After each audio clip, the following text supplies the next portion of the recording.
Hello friends, welcome to my channel. இன்றைக்கி நம்ம white gravy chicken keema கறி எப்படி செய்கிறதுன்னு பார்க்கலாம். ரொம்ப சிம்பிளாக சட்டுன்னு செஞ்சிடலாம். இன்றைக்கி நான் போன்லெஸ் சிக்கன் எடுத்துருக்கிறேன் 1/2 கிலோ. இதை நல்லா இப்படி அரைச்சி எடுத்துகிட்டு வந்துடலாம். பாருங்கள் இப்படி. இப்போ இதை ஒரு பவுலுக்கு ஷிஃப்ட் பண்ணிக்கலாம். இப்போ நான் ஒரு 150 கிராம் சின்ன வெங்காயம் சேர்த்துக்கிறேன். ஜாரில் ஒரு பெரிய பீஸ் தேங்காய் பீஸு சேர்த்துக்கிறேன். 2 பச்சை மிளகா, முந்திரி பாதாம் ஒரு 6-7 பீஸு, 1/4 டீஸ்பூன் மிளகு, சோம்பு ஒரு 1/2 டீஸ்பூன், கசகசா ஒரு 1/4 டீஸ்பூன், சீரகம் 1/2 டீஸ்பூன்,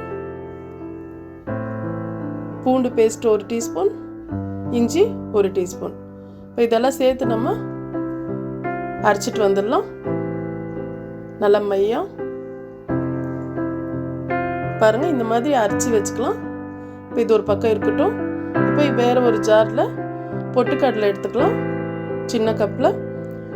இப்போது மிளகுத்தூள், சீரகத்தூள் 1/4 டீஸ்பூன் சேர்த்து இதை அரைச்சி தனியாக வச்சுக்கலாம். இப்போ நம்ம அரைச்சி வச்சுருக்கிற சிக்கனை ஒரு பெரிய பிளேட்டில் மாற்றிட்டு இப்போ நம்ம இந்த பொட்டுக்கடலை மாவு சேர்த்துக்கலாம். இப்போ அது கூட தேவையான அளவு உப்பு சேர்த்துக்கலாம். இஞ்சி பூண்டு விழுது 1 டீஸ்பூன் சேர்த்துக்கிறேன்.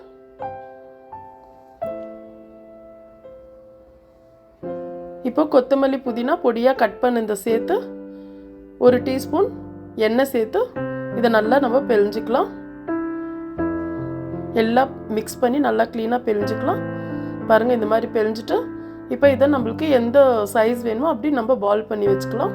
இதை நம்ம இப்போ ஃப்ரை பண்ணி எடுக்க போகிறோம். பாருங்கள், இந்த மாதிரி எல்லாமே நம்ம பால் பண்ணி வச்சுக்கலாம். இப்போ பேனில் எண்ணெய் சூடாக இருக்குது.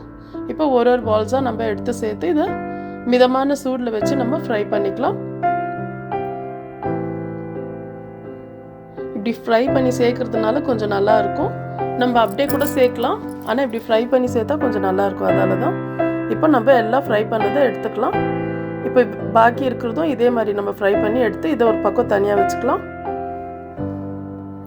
இப்போது பேனில் கொஞ்சம் எண்ணெய் கம்மி பண்ணி பட்டை, லவங்கு, சாபு ஜீரா, 4 இலாய்ச்சி எல்லாம் சேர்த்து நம்ம அரைச்சி வச்சுருக்கிற மசாலா சேர்த்துக்கலாம். சேர்த்து இதை நல்லா மிக்ஸ் பண்ணி விட்டுக்கலாம். இப்போது ஒரு 1/4 லிட்டர் தயிர் சேர்த்துக்கிறேன் நான். இப்போ இதை நல்லா சேர்த்து ரெண்டும் நல்லா மிக்ஸ் பண்ணிக்கலாம்.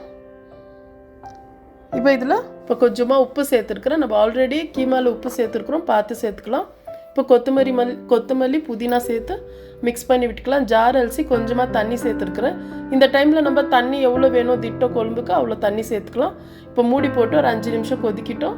இப்போ நல்லா நம்மளுக்கு கொழும்பு கொதிச்சு நல்லா மணமாக இருக்குது பாருங்கள். இந்த டைமில் நம்ம ஃப்ரை பண்ணி வச்சுருக்கிற சிக்கன் பால்ஸ் எடுத்து சேர்த்துக்கலாம்.